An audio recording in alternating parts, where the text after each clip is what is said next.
4 वर्णीय व्यवस्था बना करके ब्राह्मण, क्षत्रिय, वैश्य और शूद्र अपने 3 वर्ण ऊपर के जो है अपने उसमें रक्षा के लिए, शिक्षा के लिए और व्यापार के लिए, और चौथे वर्ण को जो है ना सेवा के लिए कोई भी सारे अधिकार छीन करके उनको पशुओं की तरह, गुलामों की तरह खरीदा और बेचा गया।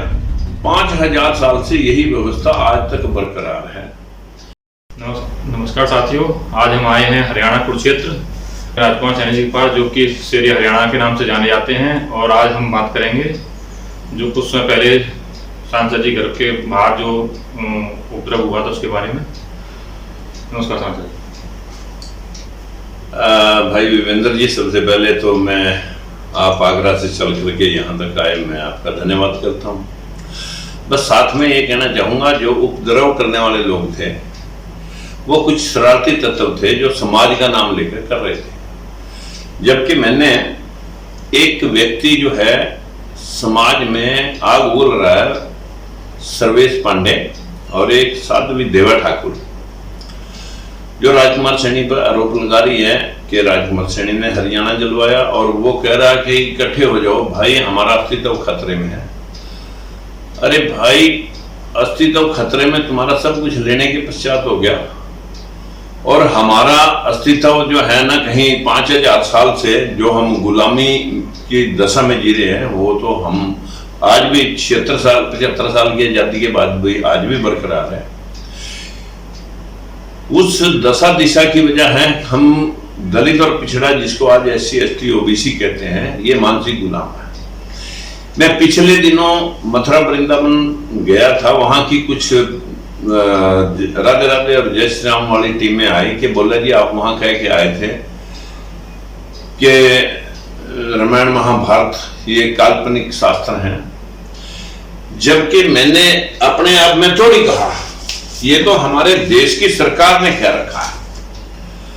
हमारे देश की सरकार ने जब नासा वालों ने पूछा था कि राम सेतु काल्पनिक है, ये मानव निर्मित है, तो सबूत दो।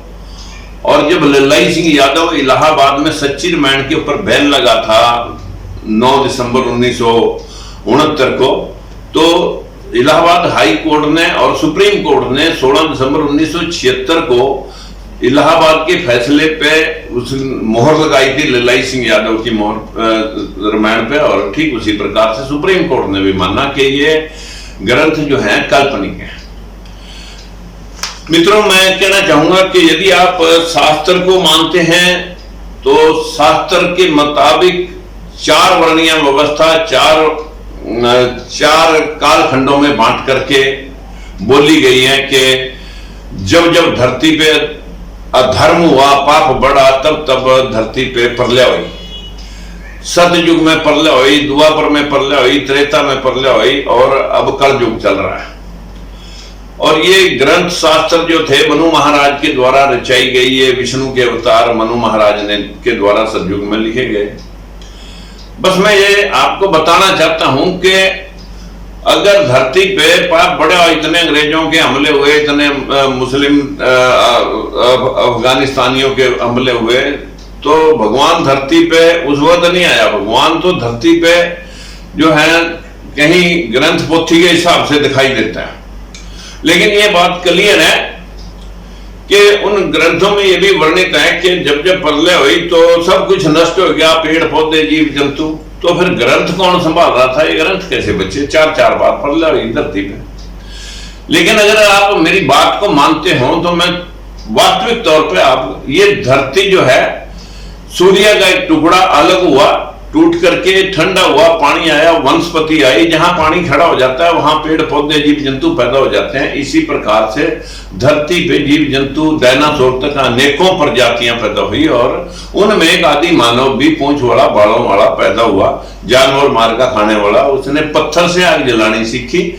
ऐसा ऐसा बौद्धिक विकास हुआ, गुफाओं से कुटिया में आया, कपड़े पहनने लगा मकड़ी के जाले से, और सिंधु घाटी की सभ्यता तक पूर्णतः विकसित आदमी हो गया। सिंधु घाटी की सभ्यता के मोहनजोदड़ो, हड़प्पा और आज राखी गढ़ी के अंदर जो खुदाई चल रही है, वो सारे प्रमाण हमारे देश में आदमी के पास लेखनी क्या थी, रहन सहन क्या था, वो सब प्रमाण हमारे देश में है। आर्कोलॉजिकल डिपार्टमेंटों में रखे हैं। उस वक्त तक पेपर, दुनिया के अंदर पेपर और लोहे का आविष्कार नहीं हुआ था। पेपर और लोहे का आविष्कार 4000 साल पहले हुआ है। तो इसका सीधा मकसद है कि 4000 साल पहले जब पेपर ही नहीं था तो ग्रंथ शास्त्र, क्योंकि शिलालेख होते थे, शिलालेखों पर, स्तूपों पर लिखा जाता था। ये समझो 4000 साल से बाद की ही उत्पत्ति है ग्रंथों शास्त्रों की। और ये भी रामचरितमानस और रामायण के अंदर कई जगहों में लेख गौतम बुद्ध का आता है। इसका मतलब 184 वर्ष ईस्वी पूर्व गौतम बुद्ध जी इस धरती पे आए, बोध गया में उन्होंने ज्ञान लिया। तो जब उसका वर्णन आता है तो समझ लो ये उसके भी बाद के लिखे हुए हैं। ये मानना जरूरी है कि वो जो आदि मानव था उसने तो ये शास्त्र नहीं लिखे, उन्होंने भी नहीं लिखे जिनके पास पेपर नहीं था। ये पेपर के बाद अब जो लोगों ने अपने, जिन लोगों के हम गुलाम थे, उन्होंने 4 वर्णीय व्यवस्था बना करके ब्राह्मण, क्षत्रिय, वैश्य और शूद्र, अपने 3 वर्ण ऊपर के जो है अपने उसमें रक्षा के लिए, शिक्षा के लिए और व्यापार के लिए, और चौथे वर्ण को जो है ना सेवा के लिए, कोई भी सारे अधिकार छीन करके उनको पशुओं की तरह, गुलामों की तरह खरीदा और बेचा गया। 5000 साल से यही व्यवस्था आज तक बरकरार है।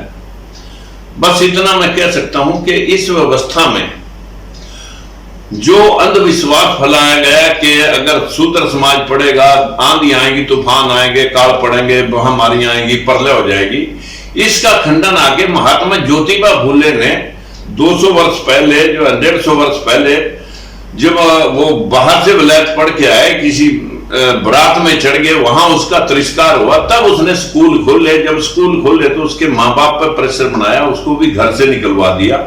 लेकिन वो घर से निकलने के बाद शिक्षा के माध्यम से अपने घरवाली को पढ़ा करके आज नारी जाति को शिक्षित किया गया। उसी विचारधारा के तहत आज हम लोगों को अपनी तरक्की का रास्ता सुझाया गया। ये सती प्रथा, बाल विवाह बंद कराए गए, छुआछूत बंद कराई गई। अगर निचली जात के व्यक्ति ने अपर कास्ट के लोगों को पानी पिला दिया तो जहर चढ़ गया, अगर उसकी बहन बेटी टकर गई तो लोग उसका थूक भी चाट गए, फिर जहर नहीं चढ़ा।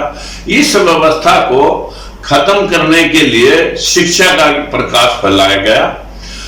और ये बात क्लियर है कि आज भी शिक्षित होने के बावजूद भी हमारा जो दलित और पिछड़ा जो समाज, शूद्र समाज है, आज भी वो अंधविश्वासी है, आडंबर में उलझा हुआ है, 33 करोड़ देवी देवताओं की पूजा कर रहा है, जबकि सबको मालूम है कि ये पत्थर के देवी देवता मूर्तियां, जिनका सारे ऋषि मुनियों ने खंडन किया मूर्ति पूजा का। गुरु हमारे कबीरदास जी ने कहा, रविदास जी ने कहा, गुरु नानक देव जी ने कहा, तेग बहादुर जी ने कहा, गुरु गोविंद सिंह ने कहा, हमारे अनेकों ऋषि मुनियों ने इसका खंडन किया, स्वामी विवेकानंद जी ने किया, लेकिन फिर भी हम सुधरने का नाम नहीं ले रहे। बस मैं इतना जानता हूं कि अगर देवी देवता कहीं होते तो अभी कोरोना काल में मैंने पिछली इस वीडियो में जहां बवाल हुआ यही बात कही थी कि भाई जिन देवताओं भगवानों से तुम जनता को आशीर्वाद दवाते हो, तेरे घर में बच्चा पैदा होगा, नौकरी बढ़िया मिलेगी, कारोबार में वाधा हो जाएगा, बीमारी सुलझ जाएगी, मुकदमा सुलझ जाएगा, आपकी तरक्की हो जाएगी, नौकरी मिल जाएगी। तो ये जब सरकार ने ठेके खोले तो पुजारियों ने भी शोर मचा दिया कि मंदिर खोल लो, यहां भारी नुकसान हो रहा है, 500 करोड़ का 300 करोड़ का नुकसान हो गया। अरे जनता नहीं आई, यहां कौन सा माल बना था, जौन सा मंदा बिक गया। लेकिन जिन भगवानों से आप जनता को आशीर्वाद तरक्की का दिलवाते हो, कम से कम उन भगवानों से तुम 24 घंटे पूजा करके उनसे महीने 2 महीने के अपनी रोटियां रोजगार के लिए पैसे तो मांग लो। तुम्हें तो भगवान देते नहीं और उस जनता को दे देंगे जो वहां कभी कभार जाती है। ये मैंने बोला था, इसके ऊपर कुछ लोगों ने बात करी। और इसी तरह की एक बात ये मैंने कह दी थी कि जब एक वो सर्वेश पांडे कह रहा है कि दलित पिछड़े हमारे पैरों पे गिर के गिड़गिड़ाते थे और हमारे रहमो कर्म पे हमारे पीछे जिंदा रहे, ये आजादी के वक्त कहां थे। तब मैंने गिनवाया था कि राजगुरु सुखदेव, भगत सिंह, उधम सिंह कंबोज, राव तुलाराम और राजा नाहर सिंह, गुलाब चंद सैनी, धन सिंह कोतवाल, रानी झलकारी बाई ये सारे के सारे ओबीसी के लोग थे जो जंगे आजादी लड़े। और भाई बाकी आप बता दो आप कहां थे। तो इसके ऊपर आएगा घर पे तोड़फोड़ हुई।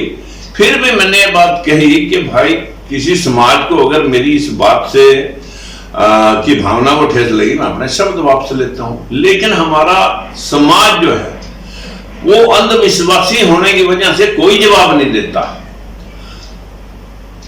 रोज धमकियां मिलती हैं, लेकिन ये कन्फर्म है कि भाई अपने देश में अगर गौतम बुद्ध ने जो शिक्षा दी थी कि पंचशील के माध्यम से झूठ बोलना पाप है, जो चोरी करना पाप है, जो हिंसा बिला वजह हिंसा करना पाप है, व्यभिचार करना पाप है और नशा करना पाप है, और अगर आदमी ये पांचों बातें छोड़ करके वो ही भगवान के रूप स्वरूप होता है। जो इस विचारधारा को विश्व के सैकड़ों कंट्रियों ने माना, वो देश जाति और धर्म से ऊपर उठ करके आज विश्व में तरक्की के आसमान पे हैं। हमारे देश में मंदिरों और मस्जिदों के अंदर मत्था फड़वा रहे हैं दलित और पिछड़ा समाज। आजादी से पहले तो इनको किसी ने मंदिर में चढ़ने दिया। अब लोग संविधान पढ़ करके एमपी एमएलए और आईपीएस आईएएस बने बैठे हैं। हमारे लोग ग्रंथर पोथियां पढ़ रहे हैं, मत्था फड़वा रहे हैं, जबकि 40 हाई कोर्टों में 25 हाई कोर्टों में एक सुप्रीम कोर्ट में एक भी ओबीसी का जज नहीं है। एससी के भी सिर्फ 1-1.5% है।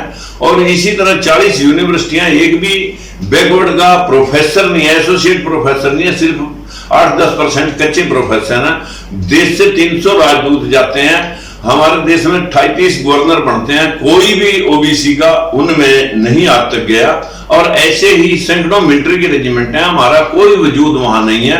हमारी 90% वोट बीजेपी को गई, एक भी कैबिनेट का मिनिस्टर नहीं है। कैसे समझाएं इस समाज को? 25 साल से हम इसी भेदभाव के खिलाफ बंसीलाल से लड़े, जब एससी-बीसी के लोगों को नौकरी नहीं मिली थी, और इसी प्रकार से जो है चौटाला से लड़े जब भर्ती में भेदभाव हुआ। लेकिन हम अंधविश्वासी हैं कि हम अपने आंखें खोल के चलने का नाम नहीं ले रहे। आपका कहने का मतलब ये है कि आप अंधविश्वास के खिलाफ, पाखंडवाद के खिलाफ हैं, आप किसी जाति विशेष के खिलाफ हैं। हम किसी जाति पे आज तक एक टिप्पणी हमने नहीं की। लोगों ने 35 का दोष लगाया, जबकि वो लोगों को बदनाम करने का एक षड्यंत्र था। तब एक समाज के लोग आरक्षण मांग रहे थे, मैंने कहा सभी समाजों को 100% आरक्षण कर दो। ये मैंने उस वक्त ये बात कही थी कि 100% आरक्षण, एक परिवार एक रोजगार, हम दो हमारे दो, किसान मजदूर को इकट्ठे जोड़ करके आधी लेबर सरकार देते, आधी किसान देते। मजदूरी किसान की किसान को आधे रेट में मजदूर मिल जाएगा, मजदूर को 2 गुनी दिहाड़ी मिल जाएगी, तो देश की 50 से 60% आबादी का कल्याण हो जाएगा। हमने, हमारी पार्टी का मेन एजेंडा है समानता, अंधविश्वास के खिलाफ।